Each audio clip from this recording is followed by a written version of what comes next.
नमस्कार, मेरा नाम वैष्णव विभू अवस्थी है। मैं Mahavir institute of medical sciences and research में सेकेंड ईयर एमबीबीएस का छात्र हूँ। आज मैं आप सभी के सामने हार्ट अटैक अथवा मायोकार्डियल इन्फेक्शन के विषय में जानकारी लेकर प्रस्तुत हुआ हूँ। इस वीडियो का उद्देश्य आप सभी में जागरूकता फैलाना है, क्योंकि पूरे देश में हार्ट अटैक के केसेस बढ़ रहे हैं, तो इस पर जागरूकता फैलाना हम सभी का कर्तव्य हो जाता है। परंतु मेरा आपसे अनुरोध है कि आप स्वचिकित्सा से बचें, और यदि ऐसी परिस्थिति आपके अथवा किसी भी जानकार के सामने आती है या आपके सामने किसी व्यक्ति के सामने आती है, तो आप तुरंत ही नज़दीकी डॉक्टर एवं स्वास्थ्य सुविधाओं से संपर्क करें। धन्यवाद। तो इसके साथ हम शुरू करते हैं कि हम आज क्या जानेंगे। हम जानेंगे कि हार्ट अटैक या मायोकार्डियल इन्फेक्शन क्या होता है, इसके क्या लक्षण हैं, क्या इसका डायग्नोस्टिक टेस्ट है, मतलब कि क्या जांचें लिखी जाएंगी, और क्या इसका इलाज है। इसके अतिरिक्त हम जीवन शैली में क्या परिवर्तन ला सकते हैं इसको रोकने के लिए, इसके रिस्क फैक्टर्स क्या क्या होते हैं जिनसे चांस होता है कि हार्ट अटैक पड़ जाए। साथ में हम बात करेंगे कि हम क्या एक्सरसाइज कर सकते हैं, और खाने में क्या चेंज ला सकते हैं, खान पान में क्या बदलाव ला सकते हैं कि हम बचे रहें इस रोग से। तो बिना समय गंवाए हम शुरू करते हैं। मायोकार्डियल इन्फेक्शन, जिसे हम हार्ट अटैक के नाम से जानते हैं, इसे हिंदी में हृदय शूल कहा जाता है। जैसा कि नाम से ही क्लियर है कि दिल में शूल जैसा दर्द होना, कांटे जैसी चुभन होना, इसे हृदय शूल का नाम देती है। तो बाईं ओर छाती के बहुत तेज़ दर्द होता है। यह दर्द गोली लगने जैसा या फिर कांटे चुभने जैसा होता है। बहुत तेज़ तीक्ष्ण दर्द होता है, तीक्ष्ण कोटि का दर्द है। यह बाएं हाथ तक जा सकता है, पीठ तक भी जा सकता है। यह दर्द रिस्पॉन्ड नहीं करता एंटासिड को। एंटासिड यानी डाइजीन हो गई, अथवा aluminium hydroxide, magnesium hydroxide, ranitidine इत्यादि। ना ही ये प्रोटॉन पंप इनहिबिटर जैसे पेंटॉप को रिस्पॉन्ड करता है, ना ये रिस्पॉन्ड करता है एंटासिड प्लस एनेस्थेटिक एजेंट जैसे लीडोकेन या लिग्नोकेन के कॉम्बिनेशन को, जो डाइजीन के साथ हो या किसी अन्य एंटासिड के साथ हो, मतलब जेलुसिल या म्यूकेन जेल को भी ये रिस्पॉन्ड नहीं करेगा। ये साथ में मसल पेन की दवाइयाँ जैसे डाइक्लोफेनेक, एसिक्लोफेनेक और पैरासीटामोल प्लस एसिक्लोफेनेक या डाइक्लोफेनेक की कॉम्बिनेशन को भी रिस्पॉन्ड नहीं करता, मतलब ज़ीरोडॉल इत्यादि को भी रिस्पॉन्ड नहीं करेगा। तो यदि ऐसा हो, समझ जाएं कि मायोकार्डियल इन्फेक्शन है। और ये ज़बान के नीचे रखी जाने वाली नाइट्रेट की गोली को रिस्पॉन्ड कर जाता है, उससे शांत हो जाता है यह दर्द। ये समझना हमारे लिए अनिवार्य है। अगर आपके सामने ऐसी कभी भी परिस्थिति आती है, तो इससे आप पहचान सकते हैं कि हार्ट अटैक का दर्द है, और तुरंत ही स्वास्थ्य सुविधाओं से संपर्क करें। अब हम बात करते हैं लक्षण क्या होते हैं। तो लक्षण है तीक्ष्ण दर्द, बाईं ओर पर होना, छाती की बाईं हाथ पर होना, पीठ पर होना।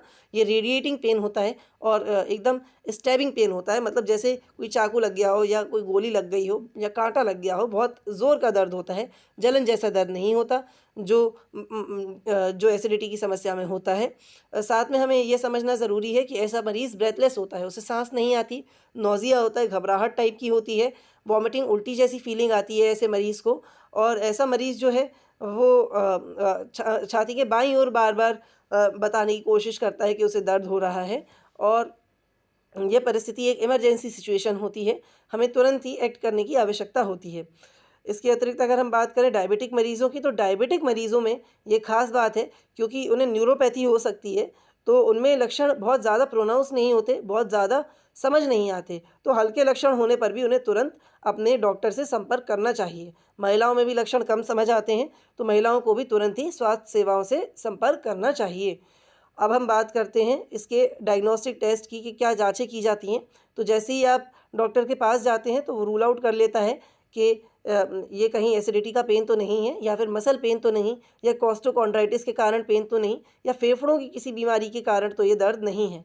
अगर ऐसा नहीं है, और ये तुरंत ही किया जाता है, उसके जस्ट बाद या साथ ही साथ ईसीजी कर लिया जाता है। ईसीजी से समझ सकते हैं कि दिल के किस एरिया में परेशानी है, कहाँ पर इन्फेक्शन हुआ है, मतलब कौन सा एरिया अफेक्टेड है, वेंट्रिकल का कौन सा एरिया, कौन सा वेंट्रिकल या वेंट्रिकुलर सेप्टम अफेक्टेड है। इसे हम लोकलाइज कर सकते हैं, पकड़ सकते हैं ईसीजी की सहायता से। आइडियली 12 लीडेड ईसीजी, 12 लीड का ईसीजी करा जाता है। और इसके अतिरिक्त ईसीजी जो है एनेस्टेमी और स्टेमी में अंतर करने में सहायक सिद्ध होता है। एनेस्टेमी मतलब non ST elevation myocardial infection, and STEMI मतलब एसटी एलिवेशन मायोकार्डियल इन्फेक्शन। यदि हमने इसमें अंतर कर लिया, तो हम अंतर समझ पाते हैं इन दोनों बीमारियों के अंदर, और उसके अनुरूप हम काम करते हैं। साथ में जैसे ही ईसीजी करा जाता है उसके बाद अल्ट्रासोनोग्राफी करी जा सकती है, जिससे हृदय के जो वॉल्व हैं उनकी जांच की जाती है, उनका स्ट्रक्चर ठीक है या नहीं है और कोई और पैथोलॉजी तो नहीं नज़र आ रही है। इजेक्शन फ्रैक्शन देखा जाता है, कार्डियक आउटपुट देखा जाता है, क्योंकि अमूमन मायोकार्डियल इन्फेक्शन के केसेस में ये दोनों ही कम हो जाते हैं, तो उनको मॉनिटर करना अत्यंत आवश्यक हो जाता है। इसके अतिरिक्त हम बात करते हैं, अगर ये दोनों चीज़ें देख ली गई हैं तो उसके बाद कलर डॉपलर कराया जा सकता है आपके डॉक्टर द्वारा। सीटी एंजियोग्राफी कराई जा सकती है कि कितना ब्लॉकेज है या ब्लॉकेज है भी या नहीं है, और है तो कितना है, ये समझने के लिए। सीटी एंजियोग्राफी के अतिरिक्त कुछ अन्य टेस्ट होते हैं, वो भी आपके डॉक्टर आपसे करवाने को कह सकते हैं। और इसमें एक प्रमुख टेस्ट है कार्डियक पैनल या फिर कार्डियक फंक्शन टेस्ट, जिसमें एंजाइम नापे जाते हैं जो आपके रक्त में या सीरम में नॉर्मली कम मात्रा में ही होते हैं, परंतु एकदम बढ़ जाते हैं जब हार्ट अटैक पड़ता है। जिसमें पहला है मायोग्लोबिन, जो सबसे पहला बढ़ने वाला एंजाइम है हार्ट अटैक के केस में, परंतु ये स्पेसिफिक नहीं है, तो हम कह नहीं सकते इसके बढ़ने से कि दिल की ही पैथोलॉजी है, दिल की बीमारी है या लिवर की है या मसल की है। दूसरा टेस्ट होता है ट्रोपोनिन टी और कार्डियक स्पेसिफिक ट्रोपोनिन, जो स्पेसिफिक टेस्ट होता है। इसके अतिरिक्त एलडीएच लेवल कराए जाते हैं, LDH1 LDH2, जो लैक्टेट डिहाइड्रोजनेज है। लैक्टेट डिहाइड्रोजनेज 1 बढ़ जाता है LDH2 से, LDH1 LDH2 से ज़्यादा हो जाता है, जिसे फ्लिपिंग फिनोमेना कहा जाता है हार्ट अटैक के केस में। इसके अलावा AST कराया जा सकता है, ALT कराया जा सकता है, जिन्हें SGOT SGPT कहा जाता है। तो SGOT ज़्यादा स्पेसिफिक है दिल के लिए, जबकि SGPT लिवर के लिए स्पेसिफिक होता है। इसके अतिरिक्त जो आपके डॉक्टर हैं वो कुछ अन्य जांचें भी करने को कह सकते हैं, जिनमें है लिपिड प्रोफाइल। लिपिड प्रोफाइल में HDL, LDL, total cholesterol, total lipid इत्यादि नापे जाते हैं। और HbA1c गोल्ड स्टैंडर्ड टेस्ट है डायबिटीज़ को नापने के लिए, डायबिटीज़ मेज़र करने के लिए कितना कंट्रोल है या नहीं है। और ये इन्वेस्टिगेशन पिछले 3 महीने का एवरेज ब्लड शुगर लेवल दे देती है। तो ये तो बात रही कि कैसे जांच करी जाती है। इसके अतिरिक्त हम बात करते हैं कि इसके क्या उपचार होते हैं। तो त्वरित रूप से तो पेशेंट को नाइट्रेट की गोली दे दी जाती है, जो सबलिंगुअल हो सकती है, और अगर पेशेंट खाने में अक्षम है तो उसको फिर इंजेक्शन के थ्रू या ड्रिप के थ्रू, जैसा भी हो डॉक्टर के अनुसार, वैसे नाइट्रेट दिया जाता है। नाइट्रेट के पैच लगाए जा सकते हैं। एस्पिरिन दी जाती है, जिससे खून पतला हो, खून पतला करने की दवाई है, जिससे थ्रोम्बस ना बने, खून का थक्का ना बने। इसके अतिरिक्त मॉर्फिन दी जाती है दर्द रोकने के लिए। ऑक्सीजन दिया जाता है अगर ऑक्सीजन टेंशन कम हो। साथ में इसके अलावा लिपिड नॉर्मल करने के लिए स्टैटिन कैटेगरी की दवाइयाँ दी जाती हैं, जिसमें लोवास्टैटिन, अटोरवास्टैटिन, सिम्वास्टैटिन इत्यादि हैं। और साथ में जो डायबिटिक पेशेंट है उसमें डायबिटीज़ को कंट्रोल करने के लिए इंसुलिन थेरेपी चलाई जा सकती है, या एंटी डायबिटिक ड्रग डॉक्टर के निर्णय अनुसार दी जा सकती हैं, जिससे उनका डायबिटीज़ कंट्रोल रहे through out the course of treatment. साथ में कुछ और इन्वेस्टिगेशंस होती हैं, जैसे जो ब्लड सीरम लैक्टेट होता है, serum homogentisic acid and acidosis alkalosis के पैरामीटर के लिए हम टेस्ट करते हैं कि सीरम इलेक्ट्रोलाइट्स कितने हैं, और ब्लड गैस एनालिसिस भी किया जाता है ऐसे पेशेंट्स में जो क्रिटिकल कंडीशन में एडमिट होते हैं। तो ये तो बात रही इनके ट्रीटमेंट के बारे में और इनके डायग्नोसिस के बारे में।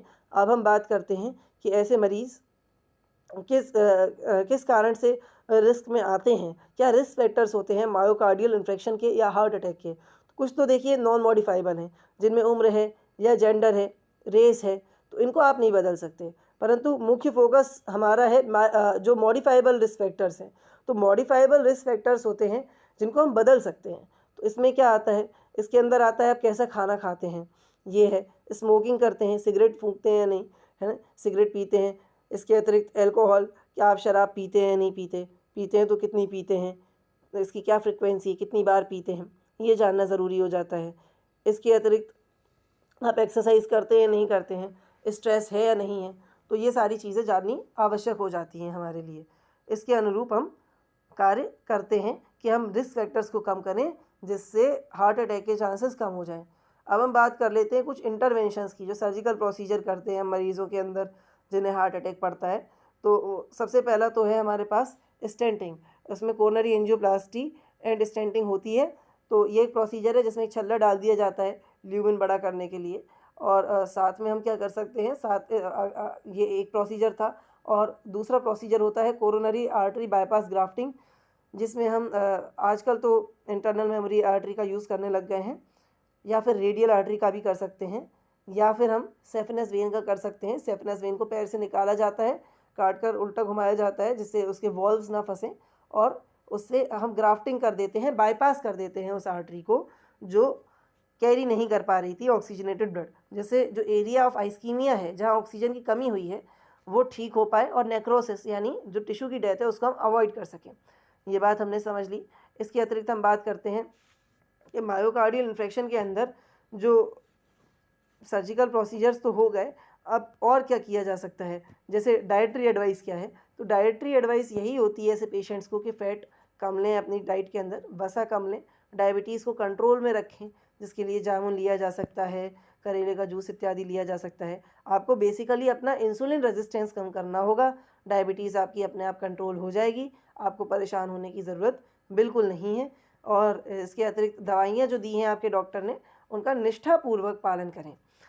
दूसरी बात यह है कि जो दिल की समस्या है, दिल में ब्लॉकेज है, तो फाइबर रिच डाइट लेनी है आपको। फाइबर कहाँ मिलेंगे, तो हरी सब्जियों के अंदर मिलेंगे, खीरे के अंदर मिलेगा, इन सभी चीज़ों में फाइबर मिलते हैं। तो फाइबर रिच डाइट यदि आप लेंगे तो वैसे भी आपके शरीर से वसा की मात्रा कम होगी। रेगुलरली एक्सरसाइज करना है, बहुत तेज़ एक्सरसाइज नहीं करनी है। जब डॉक्टर आपको अनुमति दे तो हल्की हल्की एक्सरसाइजेज शुरू करनी है, जैसे चलना अथवा सीढ़ी चढ़ना इत्यादि, और ये सब मॉनिटर्ड होना चाहिए, स्वतः कुछ नहीं करना है, क्योंकि आप रिस्क नहीं बढ़ाना चाहते हैं। इसके अलावा आपको अवॉइड करना है कि अपनी इच्छा से मेडिकेशन शुरू कर देना। अपने डॉक्टर से पूछकर आपको मेडिकेशन शुरू करनी है, दवाई डॉक्टर से पूछकर शुरू करनी है। इसके अतिरिक्त योगा करना है, योगा करने से आपकी वेगल टोन बढ़ जाएगी।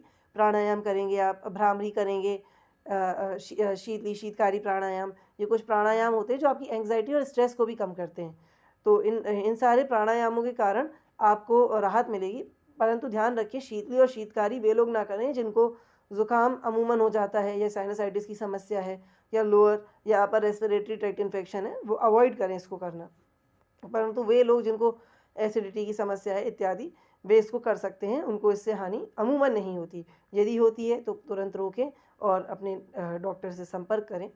इसके अतिरिक्त आप कुछ जीवन शैली में चेंजेस ला सकते हैं, जैसे नियम से सोना और जगना।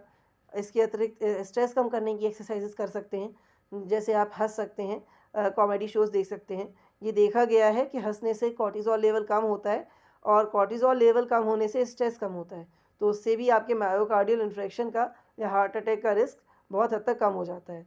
और जो हृदय रोग के मरीज़ होते हैं, उनको अर्जुन की छाल या अर्जुन अरिस्ट इत्यादि भी बहुत फ़ायदा करता है। तो ये उन लोगों के लिए एक एडवाइस की तरह काम कर सकता है, परंतु एक बार लेने से पहले आयुर्वेदिक डॉक्टर से संपर्क कर लें। और यदि मैं बात करता हूँ अन्य चीज़ों के बारे में, जैसे अगर किसी को हार्ट अटैक हो गया है तो क्या कॉम्प्लिकेशन हो सकती हैं। कॉम्प्लिकेशन में हार्ट फेलियर हो सकता है, चांसेस हैं कि पेशेंट कार्डियोजेनिक शॉक में चला जाए। कभी कभी ऐसा होता है कि पेशेंट बेड रिडन रहता है, तो सेप्सिस हो जाता है उसको, या फिर बेड सोर हो जाते हैं, या जो खाने की नली है या पेशाब की नली है वो ठीक से उसको टैकल नहीं किया गया है, तो उसके कारण इन्फेक्शन फैल सकता है। परंतु इन विषयों की चिंता नहीं करनी चाहिए, हमें बस रिहेबिलिटेशन पर ध्यान देना चाहिए पेशेंट के। जो एक्सरसाइजेस करी जाती हैं, खान पान में चेंज करना है, लाइफ स्टाइल में चेंज करना है, और सेवा ठीक से करनी चाहिए ऐसे पेशेंट्स की। और अगर हम उनको चलाएंगे फिराएंगे, उनकी ठीक से सेवा करेंगे और उनकी डाइट में चेंजेस लाएंगे, जीवन शैली में चेंजेस लाएंगे, तो मुझे सिर्फ आशा नहीं विश्वास है कि हम मायोकार्डियल इन्फेक्शन या फिर हार्ट अटैक के केसेस को बहुत हद तक कम करने में कामयाब होंगे, और हम अवश्य ही सफलता प्राप्त करेंगे अपने देश को इस परेशानी से मुक्त कराने में। तो आज के लिए मेरा आपसे यही संदेश है कि आप इस विषय में जागरूकता जितनी हो सके उतने लोगों के साथ फैलाएं, और हमारा सहयोग करें कि हम इस बीमारी के साथ मुकाबला कर पाएँ और अपने देश को इस समस्या से जल्द मुक्त करा पाएँ। धन्यवाद।